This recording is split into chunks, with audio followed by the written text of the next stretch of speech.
We all need to make smart decisions with our money. The Long-Term Investor Podcast shows you how by distilling complex financial matters into easily digestible lessons. And now, here's your host, Chief Investment Officer at PlanCorp and the author of Making Money Simple, Peter Lazaroff. Hey, it's Peter here. I can't wait for you to listen to this episode. It's a rewind from the archives that listeners always are raving about, but maybe you haven't heard before. So I'd love for you to check it out. And don't forget, if you're enjoying the podcast, the best way to say thank you is to leave a quick review or forward an episode to a friend. Now, let's get into this popular episode from my Investing by Age series. This is the sixth and final episode of the Investing by Age series. Because people go through different financial stages at different ages, you'll likely find useful information in the episodes outside your age bracket. If you're in retirement or retiring soon, you will definitely find aspects of the episodes on investing in your 50s and investing in your 60s to be relevant. With that in mind, here are 6 things to focus on if you are currently retired. Number 1, simplify your investments. After multiple decades of saving, different employers, and maybe even different financial advisors, your portfolio is probably a bit like a cluttered closet. For me, a perpetually clean and organized closet is rare, but if you've ever done a full-scale closet cleaning, you've probably felt immense satisfaction from the resulting sense of order and ease of use. I've seen lots of portfolios in my career, and most are like a messy closet, a variety of accounts and holdings collected over the years without an obvious philosophy or order to make sense of things. All portfolios start out clean and organized, but as investors make changes, the portfolio slowly gets cluttered by holdings that don't fit together and feel out of style. To me, the perfect portfolio is like a clean closet. Its statement is clean and organized, reflecting strategies and a philosophy that someone can stick with for decades on end. Look, a clean statement isn't the point of portfolio construction, but giving it consideration makes it more likely you avoid a portfolio full of stuff you don't really need. And this ideal portfolio I'm describing doesn't mean you can't make changes. In fact, just like a clean and organized closet, the perfect portfolio offers enough flexibility to make changes that align with the guiding philosophy. But having that single, concrete guiding philosophy is so important, and it's far easier to achieve when you have fewer moving parts. Now that you're retired, supporting your lifestyle is probably your primary investment goal. There are also probably some other goals beyond that, but you must take care of your own living expenses before funding anything else. In my opinion, the simplicity of your primary investment objective makes it much harder to justify a lot of moving parts. Having worked with retirees in their 60s, 70s, 80s, and 90s, I can also speak from experience that more moving parts is harder to manage in an effective manner as you age. And I see people benefit from simplicity at different speeds, but everyone eventually does. I'll admit, it feels a bit awkward to point out that there is a plethora of research on the effects of aging and cognitive decline, but I'll set aside my fear of this point being uncomfortable and hope you take it at face value. Your capacity for critical thinking and decision-making will decline as you age, which makes managing a portfolio with lots of accounts, holdings, and maybe even different advisors more challenging. The best time to simplify is earlier in retirement. And while there's interesting investment strategies in retirement related to asset allocation changes, withdrawal strategies, or tax optimization within the portfolio, to me, the most underrated investment action retirees can take for themselves is simplifying their portfolio. There are a few obvious ways to achieve this goal. The first is consolidating accounts, and that starts with combining accounts wherever possible. That can be doing things like combining IRAs or trust accounts that are spread out at different custodians or being overseen by different advisors. It's also common for people to have different groupings of accounts that were implemented for mental accounting purposes, but make strategic investment planning far more complicated and confusing later in life. An added bonus of reducing your number of accounts is that you make things easier on those who will eventually inherit your estate. The next step upon reducing the number of accounts or account groupings is to reduce the complexity of your holdings. It's rarely going to make sense to realize taxes just for the sake of reducing the number of holdings you have, but I think the more that you can reduce the number of holdings in a tax-neutral manner, the better. You also may consider closing out positions in complex holdings that you or your significant other couldn't easily explain to a kid. Because if you can't do this, then how can you expect to make good decisions about such positions later in life? The process of simplifying your portfolio doesn't need to happen all at once, but the sooner you start the process, the easier it will be. And by simplifying wherever possible, it makes it easier to be more strategic with everything from your asset allocation to your withdrawal strategy. Number 2, run a tax projection. There's a phrase we frequently say to retirees here at PlanCorp: we should run a tax projection. And the reason we recommend tax projections so often is that understanding the potential tax impact of different options helps you make better decisions. That's not to say that taxes are the ultimate consideration. There might be very good reasons to accept a higher tax bill if the move provides other benefits. But by running those numbers, we can guide you towards a conclusion with a full understanding of the pros and cons of any financial move. A tax projection, like a financial plan, shows what the future might look like based on a set of assumptions.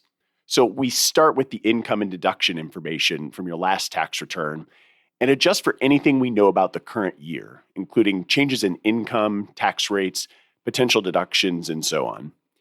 Then we calculate what your taxes would be based on those conditions. The more we know about your current year's finances, the more accurate the projection will be. And that's why we often wait until later in the year to run a projection. But for clients with more complex finances, such as business owners, executives with lots of non-salary compensation, or someone retiring this year or next, we might run a few tax projections a year based on different scenarios. Basically, anytime there's a big change in your finances, we can run a what-if analysis to see, 1, the combined federal and state tax cost of every additional dollar of income you generate, and 2, the combined federal and state tax savings of every additional dollar of deductions you take. And the output of a tax projection is more than just dollar figures, though. It provides critical information in the planning process for 3 key reasons. The first is that tax projections eliminate surprises. We never want our clients to owe a big, unexpected tax bill, even if it's for something positive like strong investment performance. Tax projections provide clarity and reduce the potential surprise about next year's tax bill. And these estimates are especially important in times when the tax law is changing. So there was the Tax Cuts and Jobs Act of 2017, the Secure Act of 2019, and the CARES Act of 2020 that all are recent examples of legislation that changed the game for individuals. The second reason that tax projections are critical to the planning process is that they help you make strategic decisions. There are multiple ways to structure a financial plan or complete a financial transaction, each with its own pros and cons. And when you analyze tax projection data, you can be more strategic about the option that's best for you. In your working years, we're often doing it to determine how a business owner should structure the sale of a business or the most tax-efficient way to deal with equity compensation. In retirement, we're frequently evaluating how to optimize withdrawals from your portfolio to support your living expenses, whether to do a Roth conversion or not, and the best ways to make gifts to charities or family members. Regardless of the goal, a tax projection lets us look at different scenarios to find the approach that provides the greatest benefit to you overall. And finally, tax projections help minimize taxes today and, just as importantly, into the future. Because we all have to pay our tax bill, but you don't want to leave the IRS a tip. We also don't want to make decisions that reduce taxes today at the cost of a bigger tax bill in the future. So striking that balance is much harder without these tax projections. For example, maybe you give the same amount to charity every year. We could examine whether bunching several years' worth of donations into 1 year using a donor advised fund would actually save money over the long run. Alternatively, we might look ahead and realize that there's a big potential tax bill on the horizon, say, when you have to start taking required minimum distributions, or RMDs, as many people know them. In that case, we could run a tax projection to decide if it's better to hold off on bunching deductions now so we can use that technique later. In each of these scenarios, what makes tax projections so effective is that we use them in the context of all the other information we have about you. This is the big difference between using a financial advisor with deep tax knowledge compared to relying only on a CPA for a tax projection. We know the details of your financial plan, so we can think beyond this year's tax return and focus on lowering your lifetime tax bill. And by understanding your lifestyle today and your goals for the future, we can look ahead to the future milestones and anticipate the parts of finances that will change in conjunction with them. And by examining potential moves from multiple sides and considering as much data as possible, you can feel even better about the decisions you make. And we believe that's really a recipe for building wealth in the long term. The topic of tax projections is really a nice segue into the next item, which is number 3, consider partial Roth conversions. If a large portion of your nest egg resides in IRA accounts, you'll have significant required minimum distributions subject to income taxes that eat away at your hard-earned savings. With a Roth conversion, you move money out of your traditional IRA, pay the taxes on it upfront, and have a new source of tax-free retirement income.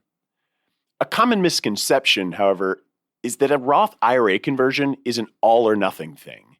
But in fact, you can convert smaller amounts over several years, and when you get the timing and the size of those conversions right, you can stay within your current tax bracket while reducing the size of your traditional IRA and future RMDs. Now, this strategy is most beneficial when your current tax rate is lower than your expected tax rate will be when the RMDs kick in. And in this case, you can calculate the exact amount of IRA assets you can afford to convert each year while staying within your current relatively low tax bracket.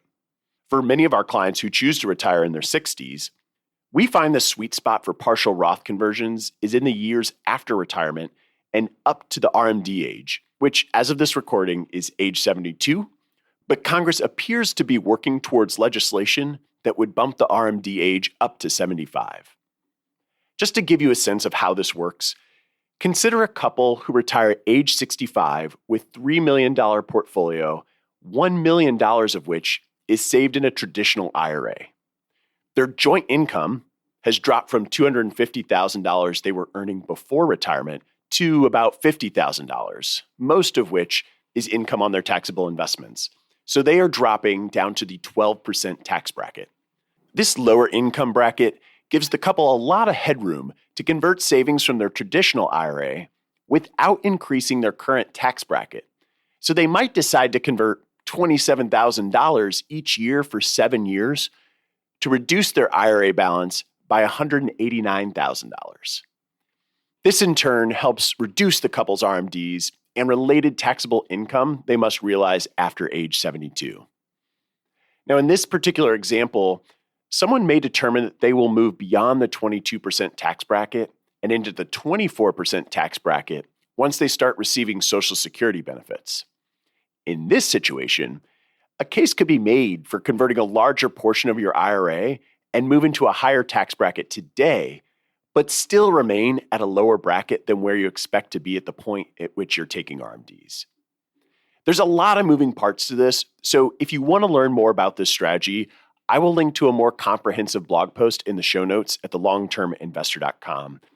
But to summarize, the goal of a partial Roth conversion is to reduce the value of a traditional IRA before required minimum distributions begin, thus reducing the size of those RMDs and the income tax you pay on them.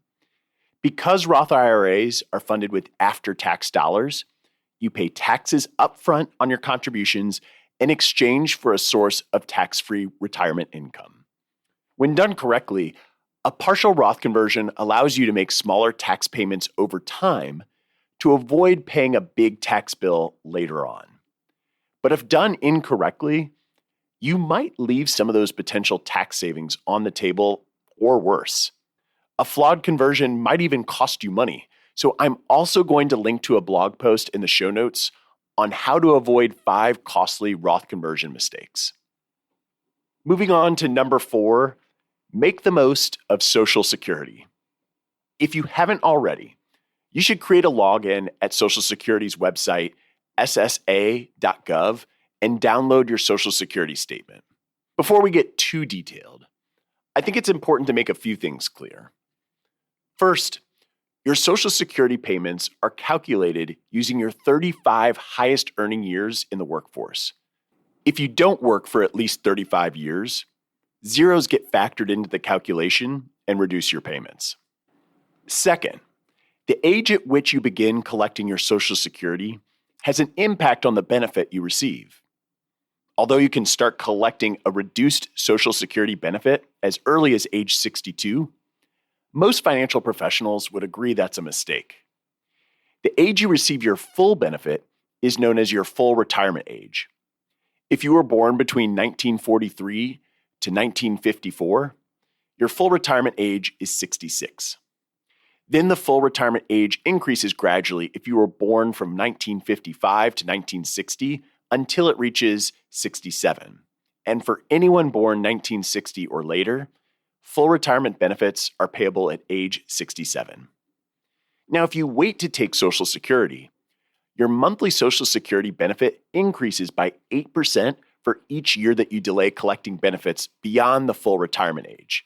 And again, taking benefits prior to full retirement age results in a smaller monthly payment.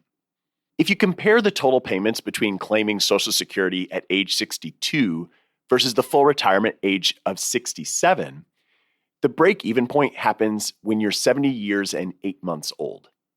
The point at which you break even by delaying payments until age 70 versus age 67 is 80 years old. So basically, if you live past 80 years old, delaying Social Security until you're 70 years old will net you the highest benefit. Of course, there are other considerations that go into maximizing Social Security benefits beyond life expectancy and break-even rates. Inputs that we typically consider include your current or former spouse's age, health, and earnings history, your cash needs, employment status and prospects, and perhaps most importantly, your taxes and Medicare premiums.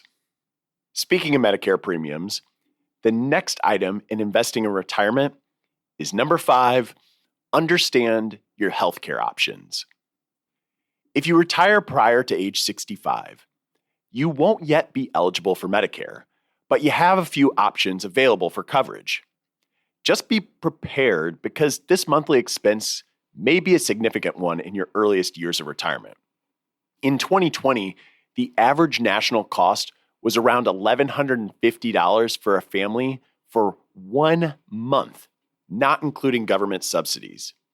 Those averages apply across age categories, and older consumers pay higher premiums. You could start looking at the Affordable Care Act marketplace. Every state has a health insurance marketplace that was established by the Affordable Care Act. Your retirement is a qualifying event for enrollment, so you can enroll when you leave your job. Plans are available at 3 levels, sometimes 4 depending on your area. You have bronze, silver, gold, and sometimes platinum. Cost-sharing reductions are available based on your taxable income. So if you've saved into taxable retirement accounts, consider funding all or a portion of your income from these accounts in order to minimize taxable income, which could result in eligibility for subsidies. The next option is private health insurance. If you have no pre-existing conditions, private health insurance may be an option for you. The Affordable Care Act was designed to ensure coverage for individuals with such conditions. Premiums are much lower than the Affordable Care Act plans for several reasons, but like any other sweet deal, there are drawbacks, including limited coverage. Make sure you're aware of the maximum out-of-pocket costs and have enough in savings to cover at least that much from your retirement to your Medicare eligibility date. The next option to evaluate is COBRA. If you will only have a short time gap until you're 65, COBRA may be a great option for you, especially if you're in the middle of a year where you've already met a deductible or out-of-pocket cap and you'd like to retain your current plan. Generally speaking, this would be a good option to finish out your current plan year, but it can get pretty expensive thereafter as you have to pay the full price for your coverage because likely your employer was subsidizing it while you worked. You can also look at a working spouse's employer plan. If your spouse is still working, consider being added to their coverage. Your retirement's going to trigger a special enrollment period for you to add coverage, but it's important to also note that if this coverage is available to you, it could make you ineligible for any subsidy for a marketplace plan, although the IRS promises this will be remedied soon.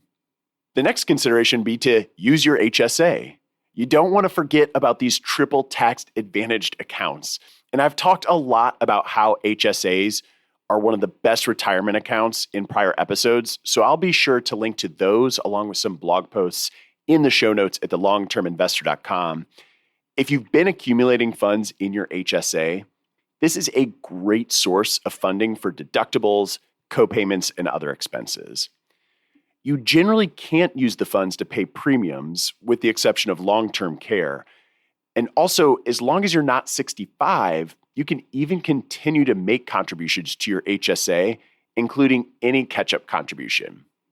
Once you turn 65, you'll have made it to Medicare. And while the basics of Parts A, which covers hospitals, Part B, doctors and outpatient, and D, prescriptions, apply to everyone, everyone still needs to consider a supplemental policy to fill the remaining gaps in coverage. If you need to keep your monthly costs low, you may consider a Medicare Advantage plan, but keep in mind that like private health insurance, it's great until it's not. Be absolutely certain that you know the out-of-pocket maximum and have savings to cover those costs for the inevitable times when unanticipated medical care is needed. Medicare supplemental plans are provided by insurance companies such as United Healthcare, Blue Cross, etc., and they range in coverage, copays, and deductibles. There are many options in the marketplace, and having a broker to assist in selection of a plan can be pretty helpful, or your financial advisor can provide education and assistance with your decision. Medigap policies don't cover vision or dental, nor do they cover hearing aids, so again, your HSA can be an incredibly helpful supplement for these items. Finally, watch out for IRMAA. Affectionately known as IRMAA, the Income-Related Monthly Adjustment Amount is a sliding scale of additional premiums that applies for Medicare users above certain income thresholds, beginning around $114,000 for a single filer in 2020. The adjustment is based on your tax return filed 2 years prior, so if you've recently retired, you may qualify to appeal this cost. Retirees with higher income needs in retirement should be aware of these additional costs and, if possible, consider incorporating funds from a taxable account to reduce your taxable income, especially if you fall close or just barely into one of the IRMAA tiers. IRMAA has a lot of implications for a lot of retirement tax planning and withdrawal strategies, so I'm hoping to dedicate a full episode to this topic later in the year. Finally, number 6, update your estate plan. There are 5 essential estate planning documents everyone ought to have in place: a will, living trust, durable power of attorney, advanced medical directives, and letter of instruction. I have a blog post that explains these different documents in greater detail that I'll link to in the show notes, but I want to focus on the updates you might consider in retirement. In general, we like to review a client's estate plan every other year, but there are certain life events that we feel like justifies a more immediate review, one of which is retirement. Updating your estate plan to account for law changes that have taken place since you last updated your documents is an obvious starting point. Another item worth double-checking is that all your accounts and beneficiaries are titled correctly, because the most thoughtful estate planning means absolutely nothing if that doesn't get done correctly. And if it's been a long time since you've updated the executors, trustees, or durable power of attorneys in your estate planning documents, that might be worth spending time thinking about again. One of the biggest mistakes I see people make when selecting people for these roles is when parents include all of their children together, or they use age or profession as a guide for their selections. But this often results in selecting someone that is not best suited for the role. The best option for an executor, trustee, or durable power of attorney is someone that lives in close proximity to you and has enough time or flexibility to address the issues that may arise. And while most parents seem to think appointing co-agents or all their children is the fairest thing to do, I frequently see this choice lead to additional administration time to transfer your assets upon death, because any time a decision needs to be made, differing opinions and emotions come into play. In my opinion, it's best to select one person who is organized, efficient, and has the ability to make time for handling your estate matters, rather than letting every child have a say in the matter. Finally, the older you get, the more visibility you're going to have on whether your estate will be subject to estate taxes at death.